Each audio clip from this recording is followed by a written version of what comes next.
My name is Richard Browning. I'm the founder and chief test pilot from Gravity, and I'm here to share some of our story. Welcome to the Inspiring Leadership Talk, and I'll hand back over to Jonathan. Thank you very much indeed, Richard. I've enjoyed watching your work as a test pilot, as a founder, as an inventor. My uncle was a test pilot with the Navy. My father was a fast jet pilot with the Navy. Both, unfortunately, were killed doing what they were doing. One died at 29 and one at 33. So what you do has great resonance for me. And I really want to just say congratulations. You know, it's gone out. You've done 144 events in 35 countries. You've been watched by over 1 billion people. It's clearly something that really captures people's imagination, and you've been called Iron Man and various other things. So congratulations on all you do. Tell us a bit about what you're doing at the moment, if you would, Richard.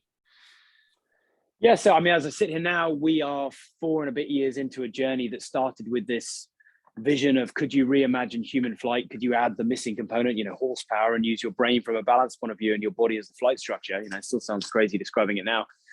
We've done 140 events over that. In fact, I just came back today from a military one, hence some of the military gear I'm wearing. 140 events in 35 countries. We've got a whole entertainment division and now a professional division about special forces mobility and paramedic response as well. And yeah, I can't quite believe how we built such a successful business out of a seemingly crazy idea. Yeah, and where did the idea come from? How did you have it? Because you used to work for BP. You were doing a very busy job there. You've been in the Royal Marines Reserves. You've had a very interesting life. But where did it come from? Just one day you woke up and thought, oh, I'll just design this. Yeah, I think in hindsight, it was a whole bunch of different inspirations. I mean, my whole family was from the world of aviation and engineering. One grandfather was a wartime aviator and civil aviator. My other grandfather was Sir Basil Blackwell, who used to run Western helicopters back in the day. It's now Leonardo's. My late father was an aeronautical engineer and maverick creator, and I spent many a happy hour building and making and taking things apart with him. And I suppose the Royal Marines taught me a lot about human capability. It gives you that idea, or wakes you up to that realization that human beings are amazing machines that can be trained to do, you know, a huge variety of different things.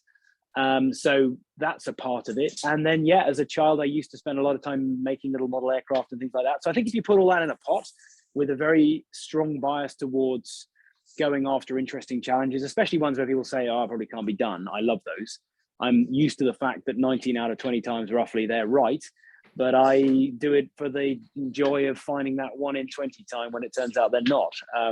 So yeah, it was accumulation of a bunch of inspirations, I think. Yeah, and it's lovely hearing about, I've forgotten, you know, as you talk about inventors and family, I've forgotten that my uncle was an inventor. I think I'll get the name wrong, but TSR-2, anyway, the sort of supersonic jet that they were going to invent, a bit like Concorde. He was one of the inventors on that. My grandfather was an inventor and great grandfather. So, but I'm not, but you are. And so I love hearing your story. In the various films that I've seen of you taking off destroyers and from landing craft and all sorts, what's been the most fun bit you've done, and also the hairiest thing you've done? Yeah, I mean, you name a country, you name an object that, you know, we've probably flown to or from it. Often those events, a bit like, I think, being a racing driver, not that I've been a Formula One racing driver or anything, but I think whilst on the outside they look extremely fun, you are actually doing an important job that you don't want to go and mess up.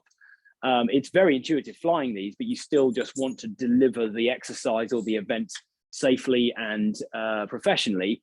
Afterwards, when it's all gone very well, and I have to say, they really haven't ever failed in 140 goes, it's great because you can sit back and enjoy the wonderful footage of flying around an aircraft carrier or flying around a mountaintop or whatever it was. Occasionally, we do filming exercises or test our own test flights and things where there's not a load of cameras apart from ours. Then it's really fun. You can just kind of relax into it. And if I'm really honest, the actual feeling of what it's like, it is a bit like that dream that some people have of flying, where you're kind of walking or running and then you just step and you just keep going and you can go wherever your mind takes you. Like when you're skiing or snowboarding or riding a bike, you're free, although in 2 dimensions with that. In this case, you have that 3rd dimension. In fact, the 5 axes, really, when you think about it. And your brain and your body are in such synchronization that you really can just look at where you want to go and you just go there. I mean, it's as unconsciously simple as riding a bike, and yet actually there's quite a lot going on to try and keep you above the center of mass and all this sort of stuff. But your inner ear and your balance system, which you can have you running across a tussocky field, without falling over is more than capable for coping with that challenge. So it is a truly awesome experience. But as I say, the boring answer is slightly, you want to execute the task efficiently. Like today, I had a very senior leadership group from the MOD Civil Service. I won't mention exactly who they are, but very senior people. And it was storm, whatever, I've forgotten the name of the storm today. And it was gusting 45-mile-an-hour wind, driving rain. I kind of like that, though, because it shows how effective this is. And I came through the trees and just sat there completely motionless while they were being buffeted around by the wind, standing there watching me. And that was quite fun. But again, it's nice just to deliver what's required and, not have any problems starting up or anything like that. Yeah. And you've got you're based in Salisbury. You've now got a completely effective and financially viable business. What do you see the future? I mean, there's so many things, and some of them you can't even talk about. But what do you see the future of Gravity Industries and the product that you've got, this Ironman product? What do you think we can do with it? Just in the things that you can tell us about. Yeah, so, if I reflect back, I started down this journey with no desire to build a business out of it at all. I just thought it would be a really interesting challenge to see if you could overcome the roughly half a dozen reasons why this in theory shouldn't be possible. The sort of conventional wisdom that you couldn't carry enough fuel, be too hot, you'd have gyroscopic momentum kind of fighting you and all this kind of stuff. But having got it to work, it had such a profound effect on people who saw it live. We thought, well, why don't we just go and take this actually out of the box? And I got invited to do TED and then started all these events. And actually, it was a great way of getting out there and showing people what we've done and learning what it meant to people. And there's, in the pre-COVID days, you'd have people come up to you, give you a hug with literally tears in their eyes, with this profound effect on them, seeing a human move in such an uncanny way that didn't look real. It's the most fake looking thing that isn't fake, which is quite cool. So off the back of that, we've now built all these, this training capability. We used to do it in LA. We're back opening that up soon. We've done 400 or 500 people or so in the UK as well. And there's lots of demand around the world for setting up other flight experience and flight training centers. They can be the feeder for our race series. Alongside that, lots of branded entertainment event kind of stuff, which is always good revenue and gets you in front of interesting audiences. I mean, Zuckerberg, Musk, Bezos, Branson, all of them have seen it in various different events or private gatherings. And it's a privilege to meet those kind of people. But as I say, alongside the entertainment side of this, which shouldn't be dismissed, because what's Formula One at the end of the day? It's mostly entertainment, and it leaves a trickle of follow-on technology. But the professional division, the paramedic response, the equivalent of an aeronautical paramedic on a motorbike cutting through the traffic to apply critical first care, as we've done in the Lake District in Dartmoor, turns out to be an enormous value. We were getting to the casualty in 25. It took 25 minutes to walk there, and we were getting there in 90 seconds. So when somebody's heart stopped or they're, got a major bleeding problem or something, then that turns out to be very valuable. That's really accelerating quite fast now. And then a close relation, maybe just not being quite so friendly, is the Special Forces and Royal Marines activity. And every time we dive into a tactical scenario, for instance, maritime boarding or ambush response and things like that, it turns out we can do stuff that no one ever imagined possible. So that's a really important part of our business as well. And in a weird way, they kind of feed each other, because if I'm really honest, whether it's a kid or a older person watching one of our military clips, then they think, oh my God, it looks like Iron Man. And actually we are doing this for real. And often the military opportunities come from probably the kids of the military leaders going, oh, hang on a minute, isn't this useful? And yeah, it's an amazing business that's got this diversity of activity, and yet they all feed each other and teach us constantly what more is possible. Very interesting. And so with you meeting all these different people from Bransons to Bezos's, how do you keep humble and human in this, Richie? Because you could get really quite carried away. Here you are an inventor, everybody's seeing you, been seen by so many. What keeps your feet literally on the ground when you're taking off? Yeah, we never lose sight of the risk of what we're doing. To be clear, this system can't fail upwards. So there's no gyro or computer that could suddenly go crazy, accelerate the engines, and do that to an extent that you can't vector away. So this is vectored thrust flying. So if you flare your arms to the side, you come down. So that's a nice element to the safety of this. But beyond that, you are still doing something, I don't know, like racing a motorbike in some ways, where if you get it wrong, it's going to hurt. And because I came from the technical side of this, and I've got my team all around me now that do most of the build work, I'm never losing sight of all the little details behind the scenes that can go wrong to mean you don't start up on time, you look like an idiot, something goes wrong, you have a fueling problem or whatever. So you are humbled by the reality of the technology. I think if I again, the motor racing analogy would be if I just wafted in and the car was prepared, and and I just happen to be a good driver and I keep winning. Well, I think I'd get quite arrogant. This is all very easy and brilliant. If I'm actually staying awake the night before to rebuild the gearbox, I'm probably a slightly more grounded, humble individual, and all the better for it, because I know what's gone into actually making that possible. I like to think I'm more of the latter. Yeah, and you talked a little bit about your relations. Who made you, or who shaped you into the inventor, the founder, the chief test pilot that you are today? Was there some? I mean, you partly alluded to your father, but who else shaped you as you grew up? Yeah, so I think the majority of my father. So my father was an aeronautical engineer, a real maverick creator, as I mentioned. He gave up a pretty good day job to go and pursue an idea actually about mountain bike suspension. If you remember the days when mountain bikes didn't have suspension, it seems hard to imagine now. He was one of the pioneers of that. He had all the right technical ideas.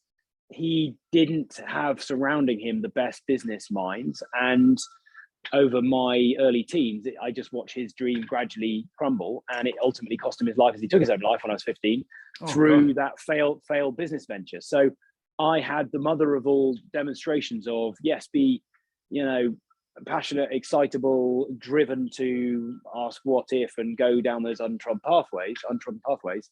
But I had a really good sanguine lesson in what happens when it doesn't work out. And so my whole mantra, my whole ethos, I was on stage earlier today talking about this, that innovation is about risk. You have to go and do things that might not work out. The simple rule is make those failures that come with risk survivable. And I mean that from a financial, reputation and safety perspective. This is our daily ethos here. We will try the most ludicrous of things as long as we're happy we can physically, reputationally and safety and financially get back up again from the relentless little failures we have in the pursuit of the better. It's a message corporates are terrible at consuming. They try and eliminate all risk. I know this. I was in a big organization for 16 years. If you're running a trading book, you can't eliminate all risk because you have no positions. You stop and then nothing happens.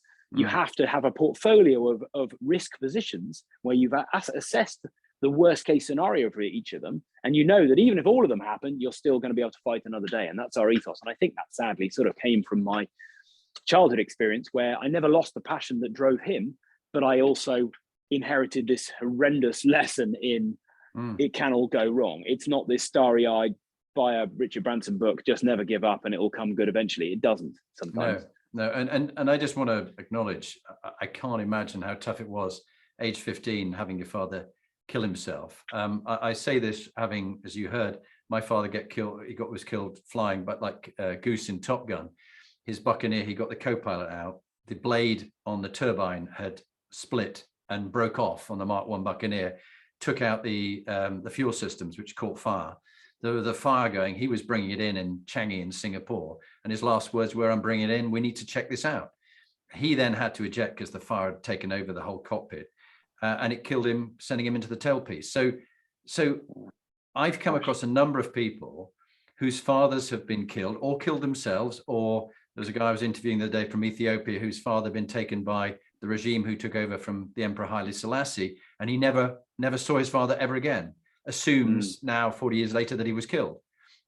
But there seems to be some drive in those people, and you've got an incredible amount of drive in what you're doing. I don't know what your thoughts are about, when you have someone you care about that is killed or dies, that there is some drive in there to make a difference. Yeah, I mean, firstly, I think when you have a real kind of tragedy like that, especially when you're at a sort of formative age, I certainly felt there was immediately a Y junction in life. There was the sort of easy route, as it were, where everybody around me was allowing me to be the victim, and I could just take time off school and I could just take a backseat from life, frankly, and everybody would not criticize me for that. But that didn't look very appealing. I went down the other route, which was to run at every challenge going. I used to be afraid of heights. I used to be quite introverted and shy. Within 6-9 months, I was rock climbing, I was canoeing, I was doing everything I was scared of. I got a real interest in the military. I just took life by the horns. I could say something else instead of horns, and just ran hard at it. Now you could say maybe I was running away, but I don't know. I don't think so. I think I just felt to an extent that one of the worst things that can happen to a kid had happened, and I was still there, and therefore everything else around me didn't look very scary anymore. It's like, what are you going to do to me? Right? Yeah. And actually, you also get a very very early wake up call in life is finite and there for the taking. And I think you mix all that into a pot and you go, you know what, we're all fleshy human beings that get up in the morning, have breakfast. I'm one of them. I think I can take on most of what you put in front of me. Let's have a go. You know, why did I join the Royal Marines Reserve alongside a trading job? I mean, that was a ridiculous idea. But I just love the challenge. It's easy to say that now. Obviously, every weekend you think, why am I doing this? But I just relish that process of setting up a challenge for yourself and then trying to drag yourself through it. And again, I think an element of that is witnessing my father's challenge, and he didn't get that completion, the opposite. And therefore, I think deep down, if I keep accepting, whether it's running 100-mile ultra marathons and all the things I used to do as well, if I keep doing enough of these, I'll make good that lack of, you know, fulfillment, that unfulfilled ambition that I think he left. Again, I mean, gosh, there are people who inherit much worse traits than, you know, like a terrible cocaine habit or something, you know, from a tragedy. And I think I'm fairly grateful for what I seem to have made out of it. But I so relate to what you've just said. And I had this uncanny similar conversation. So when I was an instructor at Sandhurst, I wanted to know about the man I never knew, who I was 2.5 when he was killed. So I reached out to the Fleet Arm Officers Association and said, anyone knew Commander Paul Perks, killed 1964 in Changi, please write to his son, Jonathan, who wants to know more about the man he never knew. I got letters from all over the world, from other pilots who'd flown with my father and had lovely stories, dark humor, as you know, in the military. Some of them dark humor about the fact that the wreckage of the Buccaneer joined the funeral cortege on the way into the Chinese cemetery by accident because it was the wrong one. They all had to reverse out. It was supposed to be going to the docks. You couldn't make it up. And they said, just imagine your father sitting there. But Bill White, who was the navigator who father saved, and also I met the pilot who should have flown the aeroplane, but my father was test flying it to make sure it was safe for his pilots. And this guy said, Jonathan, your father bought my ticket. I said, what do you mean? He said, he died in my airplane. I should be dead. He should be here now having lunch with you. I said, wow, how long have you been carrying that? He said, 30 years. So, but Bill said, just like you were mentioning there, he said, Jonathan, you have a choice here, bit of a Y in the road. You can be a victim, poor me, dad killed, mum, age 33, brings up 3 boys on her own. Everything goes wrong in life is because I haven't got a dad. Or you can make your father your inspiration and learn from that and teach other people and find inspiring leaders like you to share your stories, which is why we're doing this podcast now, which is going out to 55 countries and 185,000 people. So thank you. I really connect with that. You talked about a really tough time with father. What is in your life so far a highlight, you know, a proudest moment, and maybe any other dark moments business-wise that you talk about and what you learned from both of those? Yeah. So, you know, sort of following that pathway, I was I'm a bit of a contradiction in terms of personality in some ways. So I've never lost that passion that I described my father had for just constantly questioning why not and going, you know, being the classic sort of man inventor entrepreneur. But I went off to go and join, you know, big corporation because I also had a slightly overriding sense of I never want to repeat that passion fueled journey and then suddenly realize it's all gone wrong. You know, the idea of going and having a crazy idea myself and following it, giving up a perfectly good day job, especially with 2 young kids. You know, my boys are now 13 and 14, so this is a while ago, but at the time they were quite young. I couldn't imagine a worse scenario that I was putting my family through what had happened to me because I'd had a crazy idea that I thought would be great and it turns out it wasn't, and I'm running out of money, and why did I ever leave the day job? So that was an enormous inhibition to going it alone. And yet I had all the drive to go and do that. I've done more and learned more and grown more as a human being in the last 4 years than I did in the 16 years I was an oil trader. I mean, hell, I used to get on planes to Libya and Mozambique, Turkmenistan, Russia, broker deals with all sorts of interesting people. You know, it wasn't boring and it paid very well. But actually, I was, yes, being entrepreneurial in a box, but that box was contained within the confines of a large corporate organization. And I never felt quite right. I never felt like it was me. I was always jostling up against the edges of it. So, I mean, I had a great success. I mean, just as a little offshoot here, I arguably generated a more innovative thing than a jet suit in my time there. Again, driven by this underlying passion, I discovered that you could track all the world's shipping using a system called AIS, the Automatic Identification System. Every big ship has a transponder and a receiver, and it's a way to stop them hitting each other. But what no one realized at the time was that they also contained the destination and origin information, all unencrypted. And so I realized through a third-party company that this was out there. Nobody in the commodity world realized it. So I borrowed about $30,000 US out of willingly out of my boss's budget. He said, do all this in your free time because this is probably a waste of time and I don't really know what you're talking about. But again, I got that feeling there could be something fun in this, and I'm not sharing the countless failures before then, but essentially I turned that $30,000 into $500 million in 9 months because it turned out we could predict every single commodity flow going in the world about a week ahead of everybody else. So whether it was jet fuel cargoes coming out of the Gulf of Mexico or gasoline flows into the US from Europe, all of it, I could just literally show everybody the globe. And I printed out a little URL back in the days. This is like 15, 20 years ago now or something. And stuck it all on trading floor desks in Broadgate in London. And everybody came in the morning, wondered what this funny little thing was, typed it in back in the day when you did that. And this map lit up and suddenly just showed them the world that they couldn't have seen before. And it went all viral across our organization. And I ended up hanging out with Lord Brown at the time, our CEO, quite famous CEO then, and even addressing and replaying how ship incidents happen and things like that. Anyway, that, if anything, just further emboldened my passion for this. But I mean, so that was a big win. But I would say I didn't have, I constantly felt like there was this thing I was going to do at some point. I guess like, musicians or sports people who constantly feel like they're going to get the big win, the big break, the big record deal. I almost felt like that, but I didn't know what it was, and I didn't know whether it was ever going to happen. But I just felt uncomfortable the whole time in that corporate setting. And now I've arrived, and I've sort of validated, with everything we've done. And it's a really weird second life, second career in a way. So I don't know if that answers the question. It does. It does. And how do you make sure you get your work-life balance right, that your wife and your kids get to see you and you're not so obsessed with the day job you become a workaholic? Yeah, that was a challenge. I mean, anybody who's an entrepreneur, anybody who's struck it out by themselves knows that this is a real difficulty. And you realize quite quickly that if you were 23 and with no dependents, it would be a lot easier just to keep sleeping on the sofa and work all the hours, because that's what it takes to do this. I just used to work during the night. I'd come home from a trading job. I'd had a very long commute, but I'd just work all night, get testing ready for the weekend, drag my family out to the farmyard and do testing and probably break everything and then question my sanity and then get back up again and keep going. It was difficult. It was quite an interesting transition for my wife to observe, because she sort of knew me as, yes, a long, hard hour working, corporate employee, but then suddenly I'm here pursuing this thing that appears to have no real commercial point. But to her credit, she never stopped me. She always supported me, but she did ask me a lot of tricky questions, and she just had to kind of keep faith in me. But it was difficult because of the background I described. I was running on fumes in terms of my own inner confidence of what the hell I was doing. So every time we had a setback and stuff, it was very, very hard. It was, the milestones of validation, if you like. I remember when we launched, we did a big public launch with Wired and Red Bull.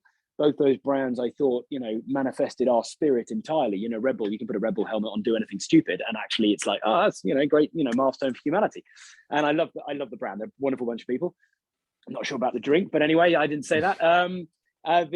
Whereas Wired is kind of cool tech and respectable, interesting, pioneering Boston Dynamics-y kind of stuff, and they both did an amazing film, and we launched. And when that film launched, oh my god, I remember I was in the US on a business trip, and I was literally pretty emotional watching the film, because it just hit the nail on the head with that upstanding, not stupid, not like the guy's wasting his time trying to blow himself up in his garage. There's actually a really important moment here. Maybe for humanity, maybe that's a bit over the top, but they had this wonderful, strong message. And I realized that was the first notch in a whole series of these, of going, no, it's okay. This is good.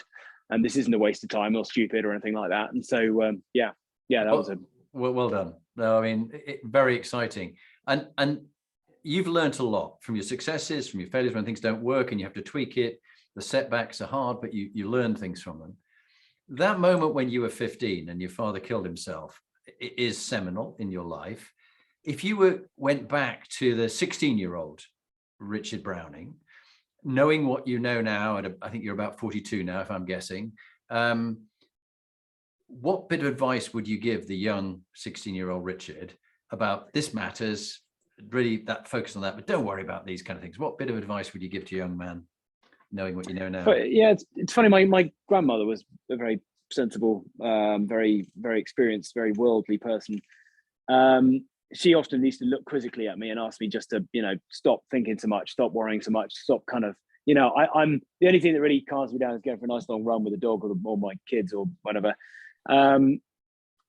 my brain is pretty kind of restless. And I guess, I think I was a bit like this before anyway, but it got worse, obviously with what happened.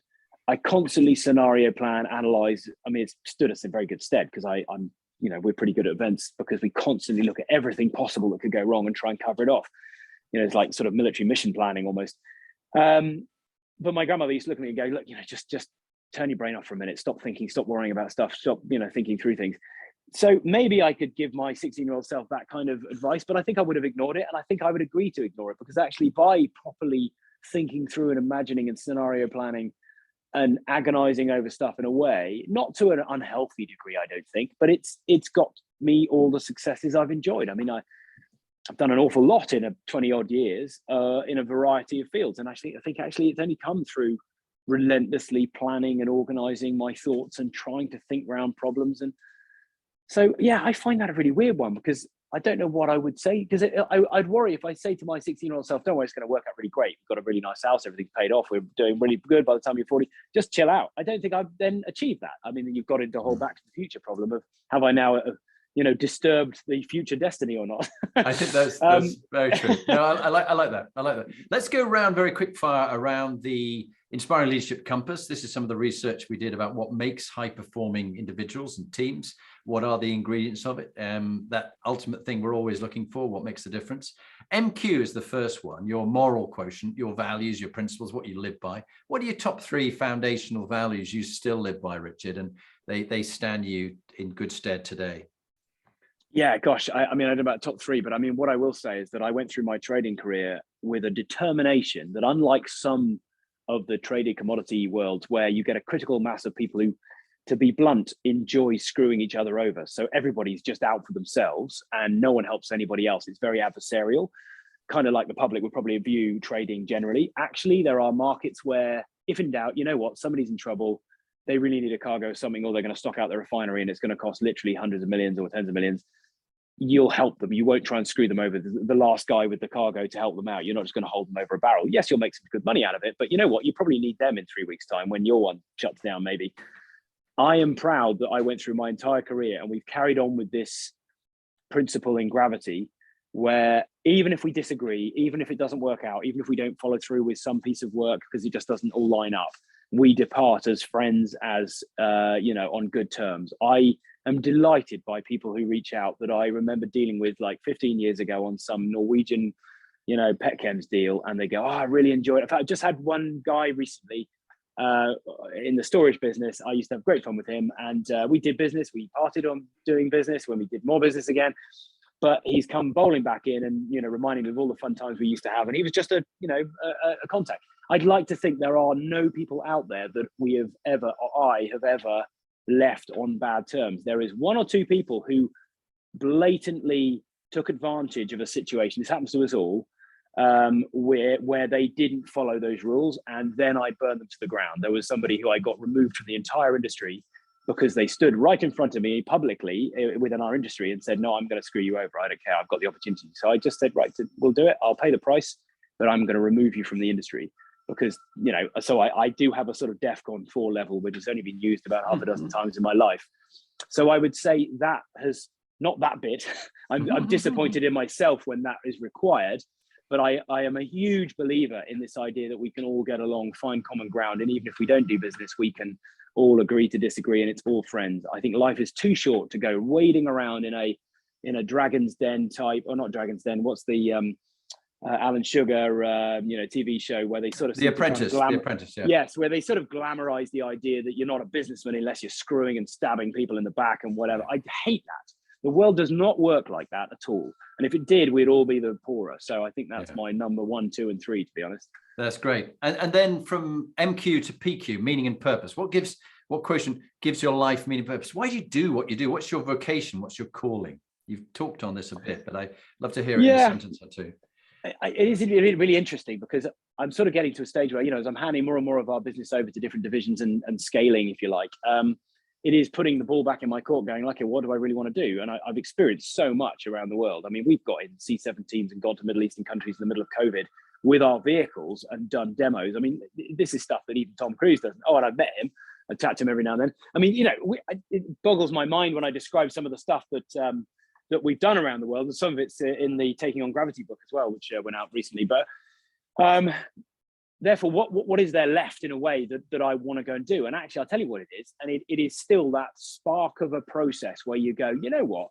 Could we make this system, that's the prototype sitting looking a mess over there, could we make the latest system start up in 15 seconds? Can we make it lift another 50 kilos? Can we make it even easier to fly? Can we make it so you've got a really powerful, interesting FOD cover system, filtering all the rubbish that comes up when you're maybe flying in the jungle next week in Brazil? Maybe we're doing that. There is a 3D printed prototype system, for instance, that can make the engines breathe better. I love that process of going, well, I wonder if that's possible. We built an electric version recently. Everybody said we couldn't do it. Well, guess what? We did it, and we launched it and flew it publicly for the first time, publicly. Didn't even test it in testing. We just flew it publicly, only a few feet off the ground at the Goodwood Festival of Speed. And I love that process. That's what I think really gets me going. It's when people say it probably can't be done, and we go, you know what? I reckon we might be able to have a good shot at it. So I think it's that. I never want to lose sight of that, really, and I don't think I ever will. We'll always be experimenting and tinkering and trying to bust convention. That's great. And then the third one round, leading on from what gives your life meaning and purpose, you touched on it. I'm a long distance runner as well. My only claim to fame is holding the world record for the Cyprus Double Mountain Marathon, which was, you probably remember, the people run up and down Troodos. Congratulations. Yeah, it was a crazy thing to do. Much older now at 60, but when I was a young man and in my 20s, I did that with the Scots Guards.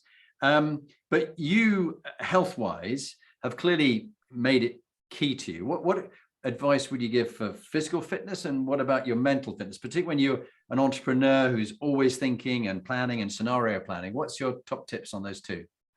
Yeah, I mean, I think if you're blessed with half decent biomechanics, where you can run, it's hard to beat that, and you're going to be clearly biased in this as well by the sounds of it.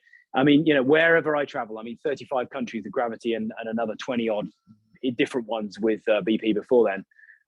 I've always packed my trainers. There's only one country in the world where I didn't go and break all the rules and just go running. Even in Libya in Gaddafi's day, I went out for a run and got followed by the secret police. But anyway, I just find running is the best. It takes no equipment. It's the most bang for your buck in terms of time. You can wear yourself out very quickly if you wish to. You can see the countryside. There is a load of science around how that rhythmic, all body encompassing activity flushes your brain, calms your brain activity. That's kind of a big one for me. So I think mentally and physically, that I still do that a lot. Not really competitively anymore, just don't get the time. I used to do loads of calisthenics training, that sort of like flags and muscle ups, and sort of made famous by things like Instagram, with people half my age doing all sorts of exotic things. I used to do that as well, which was a nice benefit, a nice addition from an upper body point of view, and some of the inspiration behind believing I can do this, fly like this. All the leaning on bars and things like that. Although, like I say, even my 14-year-old can do it now. It's really not difficult, but that was part of the inspiration behind it. So yeah, I'd say running is the obvious answer, really. Yeah, and saying with that one, before I go on with talk more about this, because there's something else, I just want to check with you, and I don't want to underplay this. You've written a book, yes? Is that right? Yes, Taking on Gravity. Taking on Gravity. Is it on Amazon? Can I give a link to it? Everywhere, yes, it's gone everywhere now. Okay, yes, well, I'll make sure I promote that on the website. It'll be on there. But I'm thinking back to General James Bashel, who's in the parachute regiment. He and I did airborne training together, and now we're approaching 60. The head of the PT Corps, because he's the Colonel Commandant, said, "Okay, so now you're 60. Beware of junk miles." He and I have spent our lives running. See, because when we get to our age now, we've got to be a bit careful, because it's quite inflammatory, particularly the long distances you've done, ultra and the mountain marathons I used to do. And so I think there comes a time when I've now switched across to HIIT training, and then cross trainer, the old cross trainer. So it's less jarring on my old bones as I get older. But when you're young and full of verve at 42, you can still run. My young 42, you can still run. I think mixing it up, and yes, as you get older, I think mixing it with things like swimming and stuff is great, right? And I don't really advocate from a health point of view pounding out many hundreds of miles. I do think all you're doing is weeding out weaknesses in your biomechanics, and eventually you'll find them, and eventually you'll wear those out. So yes, you're very right. Yes. Yeah, I think so. What about mental health? Because you've got so much ideas and things going on, travel, jet lag, back time with the boys and your wife. what do you do to keep yourself mentally healthy? Yeah, as I say, I think a big part of it is running, but also spending lots of time with the family, doing stuff with my kids. I mean, it's great as the boys, 13, 14, there's lots of, I think it's a lovely age because they still want to hang around with you just about. And we do things like, I mean, my eldest is a bit like me. He's not really interested in anything conventional. We were doing bronze smelting. So basically a load of fire bricks, a load of charcoal and lilo pump, metal tube, blow loads of air in, get it very hot, crucible, melt down various metals, including bronze, mix aluminium and copper and all sorts, and then cast it very crudely. I mean, he's just delighted in that because who's not to like it? A 14-year-old boy. I mean, it's molten metal, the possible risk of mortal danger. I mean, not really, but yeah. So things like that. Taking things apart with my youngest, going for bike rides with them, dog walks with them and stuff. I think that's really nice. I mean, that gives you a nice grounding. It is a challenge alongside everything else going on, but I think it's a critical part of it. Yeah. So yeah, I love that. I'll just do a couple more and then we'll wrap up with your 2-minute top tip. Resilience, RQ, a resilience quotient. How have you picked yourself back up when things haven't worked out? What's your tip on resilience against adversity and things not working as you'd hoped they would? Yeah, I mean, it's so easy to talk about this when you're not faced with that horrible setback. I often try and sort of engender that kind of wartime spirit, and I pick your war, but I'm always very impressed by how humans behave when faced with setbacks in a sort of military context. I am deeply inspired by, they're often special forces stories and things like that, where everything is telling you you've had it, right? As in, you can't make it, you can't get across the border, you can't, you and your team aren't going to make it. And yet you have a little pause, think about yourself for a minute and then go, but we're still going to have a go. I love that ethos. I mean, I just wish I could bottle that. So whenever the famous exercise, the quite famous exercise most people in the world seem to have seen, where it was me actually flying it, the Royal Marines exercise onto HMS Tamar, the offshore patrol vessel, flying off the rib. The night before we did that week worth of exercises, we were testing and we got this phantom bug in the code and engines were shutting down left, right and center. It was, midnight. We hadn't even packed. We were leaving at 4 a.m. Everything was pointing to I was literally toying with the idea of phoning up, just saying, look, I'm really sorry for all the months of work on this. We're going to have to postpone it. And we just kept going, kept working at it. We were just exhausted. We just didn't really sleep any of that night at all. Everything was saying, this is not going to work. We've had countless events. I mean, we've had events where it's like, 3 minutes to go live on TV in some country with millions of people watching, and suddenly something doesn't work. And you just go, this is impossible. And then you go, but we'll still have a go. And I think if you can draw inspiration from people who are genuinely facing death in impossible circumstances, you can read up about these kind of things in lots of places. That puts into context your slide pack having failed, before Monday's meeting or something like that, right? There are many scenarios that were worse than what feels impossible at that moment to us, So I think putting it into context is really helpful like that. I think it's so true. 2 questions and then we'll do the 2-minute top tip. Legacy, and then we're going to talk about a book. What's your legacy? What would you like your legacy to be, both personally for your family, but also in what you've done in the world, when sadly the time comes that the only certainty we do have that we can't plan for is that we'll definitely die. What would you like your legacy to be? So, I mean, it's very flattering when some people, and I genuinely, I never use these words, although I am now, but it's very flattering when people kind of position what we've done on the sort of timeline of, man dreaming to fly like the birds and, the Wright brothers and Da Vinci dreaming about human flights and things like that. I mean, look, we're lurking around somewhere. We're not going to revolutionize human transport anytime soon, but maybe it'll be the inspiration in coming years behind something more mainstream. But it is quite humbling to think that, gosh, I think we have created one of the human flight milestones on the journey humanity's on. So that's pretty cool. But actually, I'm almost more passionate about using it as a inspiration. When you land at a school and the kids all gather around, they lose their minds, right? They're not looking at iPhones and iPads anymore for at least 5 minutes. That leads them just asking the most amazing questions, but also adults as well. It makes those, if I may say, older members of the community in corporates and the public sector sit up a minute and go, actually, geez, I didn't think that was possible. Maybe our little challenges inside our organization maybe are more surmountable. And actually, if they spend a few minutes listening to our way we go about innovation, if that has a couple of percentage effect on how people are more nimble in actually progressing, I'm so passionate about that. In a post-Brexit world, particularly in the UK, we have to get better at this nimble, have an idea, test the hell out of it, fail quickly if you need to, as long as it doesn't damage your safety, reputational, financial, security, and then do it again and keep doing it and keep doing it. Do not hound out risk. Do not eliminate all risk. If you do, you guarantee existential risk in about 5 years' time. That whole thing I am very passionate about, and I think everybody is. It's how we solve everything, whether it's climate change or inequality in society. It is innovation. Ever since we decided to be farmers instead of hunter-gatherers, we're on that technology bandwagon, and there's no going back. So the more efficient and the better we get at it, the better we're all going to be. Fantastic. Before your top tip, books. You've just written a great book on all your experiences and your stories. What else is a book you've read in the last couple of years that you go, that's a really good book? I'd recommend that to the people listening. Any book that you'd draw inspiration from? So I slightly cheat here now. I'm a mildly dyslexic person, so therefore the book writing thing. Me too. Yeah. Oh, there we go. Yeah. So the book writing process, which was a collab between me and a ghostwriter, they structured it and I filled in all the bits because it didn't sound like me otherwise and didn't have all the technical stuff in it.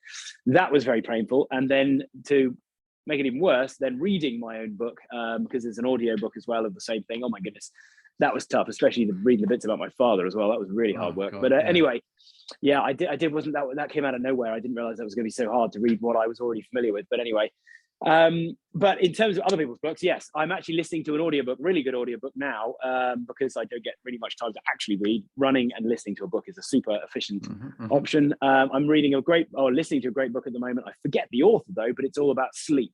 Oh my God. Why we sleep? Matthew Walker? I think it is. Yes. He's very good. Oh my goodness. And it's quite shocking. So probably most of the people listening to this need to read that because it's not really a negotiable thing. You've got to try and get more sleep than most of us get because it's quite catastrophic by the looks of it. And I haven't even finished it yet. Correct. I won't stay up late listening to it because it's self-defeating. Well, that was very, very impressive. It's so lovely to hear that. So you and I both are what we describe as neurodiverse is the nice word for it. Guy Hands, who I had on the podcast on Monday, who is a very successful private equity founder, he is as well, and a number of the leaders that I come across. And so I completely become obsessive about listening to audiobooks. I actually, like you, read my own, but God, people said it was a bit stilted because, of course, I was trying to read and speak at the same time. I think I just have to chat about it. Perhaps your next book, just talk. I don't have any script. So I absolutely prefer live. I would love it. I wouldn't care if this is live to millions of people. Please live. If you ask me to remember anything, even like your intro, to be honest, my brain just goes frozen. Yeah, me too. I can do any keynotes you like. I just talk to the pictures and I just listen to what comes out. If you are, I could never be an actor if you're asking me to not ad lib. Yeah, it'd be a nightmare. I relate to that. So lovely. And I've listened to about, I suppose, 200 audiobooks in the last 3 years. On everything from neuroscience to leadership. Very good book, 10% Human. Do you realize you're 90% microbes? And everything that goes on in your gut, the microbiome, fascinating about everything. And the other book is The Circadian Code, which is about your sleep. And I do intermittent fasting, 16 hours of fasting, 8 hours of eating. It makes a huge difference. Stressing your system every now and then, whether it's temperature or running or indeed fasting, I think that really is nice to keep recalibrating you. Correct. Yeah, I agree. Correct. So let's go for now. If you just briefly introduce yourself again, Richard, say who you are, what you do, and then give us your 2-minute top tip. This will be the end of this, and we'll just have 2 minutes chat at the end when we've finished recording, but it'll also be used as an intro. So Richard, please introduce yourself. My name is Richard Browning. I'm the founder and chief test pilot from Gravity, and we build and fly these 1,000 horsepower jet suits. Do you want me to do my top tip? Please, yeah, it'd be great. Yeah. My top tip, I think, really is about innovation. It's a word I've come to not actually enjoy because I think it is beaten around too much by people. But in summary, the way we go about pursuing relentless better, which is, I think, what my definition of innovation would be, is the following. Have an idea, often almost a childlike inspired idea, looking at the world in a different way. Identify how you can test that idea as quickly as possible and as cheaply as possible, and then go relentlessly after it. There is a critical extra rule, which is that innovation is all about risk. It's about things that fail and break and don't work. All you've got to do is make sure that when that failure occurs, It is survivable from a safety point of view, a reputation point of view, and a financial perspective. If it passes those tests, get on, keep iterating. And after you've done about 100 of those, you'll make a breakthrough no one ever imagined. Fantastic. Richard, thank you very much for being on the series. Stay on the line. We'll just have 2 minutes chat at the end, but really inspirational, and congratulations in all that you've achieved, and good luck in the future. Thank you very much.